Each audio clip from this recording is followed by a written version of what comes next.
ನಮಸ್ಕಾರ. ವಿಕೆ ಡಿಜಿಟಲ್ ನ್ಯೂಸ್ಗೆ ಸ್ವಾಗತ. ಎಲ್ಲ ವೀಕ್ಷಕರಿಗೆ ನಮಸ್ಕಾರ. ವಿಕೆ ಡಿಜಿಟಲ್ ನ್ಯೂಸ್ಗೆ ಸ್ವಾಗತ. ನಾನು ಸಂಧ್ಯಾ. ಪರಿಷತ್ ಚುನಾವಣೆ, ಕಾಂಗ್ರೆಸ್ನ 5ನೇ ಅಭ್ಯರ್ಥಿಗೆ ಜಯ. ವಿಧಾನ ಪರಿಷತ್ ಚುನಾವಣೆಯಲ್ಲಿ ಕಾಂಗ್ರೆಸ್ನ 5ನೇ ಅಭ್ಯರ್ಥಿ ವಿನಯ್ ಕಾರ್ತಿಕ್ ಜಯ ಸಾಧಿಸಿದ್ದಾರೆ. ಅಡ್ಡ ಮತದಾನದ ಪರಿಣಾಮ ಮೈತ್ರಿ ಅಭ್ಯರ್ಥಿ ಸೋಲು ಅನುಭವಿಸಿದ್ದಾರೆ.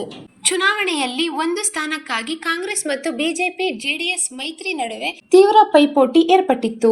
ಆದರೆ ಫಲಿತಾಂಶದಲ್ಲಿ ಮೈತ್ರಿಗೆ ಶಾಕ್ ಆಗಿದೆ. ಅಡ್ಡ ಮತದಾನದ ಪರಿಣಾಮ ಮೈತ್ರಿ ಅಭ್ಯರ್ಥಿ ಗೋವಿಂದರಾಜು ಪರಾಭವಗೊಂಡಿದ್ದಾರೆ.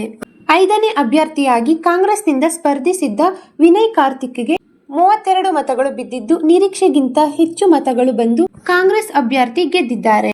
ಆದರೆ ಗೋವಿಂದರಾಜುಗೆ ಕೇವಲ 14 ಮತಗಳು ಸಿಕ್ಕಿವೆ. ಬಿಜೆಪಿಯಿಂದ 7 ಮತ್ತು ಜೆಡಿಎಸ್ನಿಂದ 4 ಕ್ರಾಸ್ ವೋಟಿಂಗ್ ಆಗಿದೆ.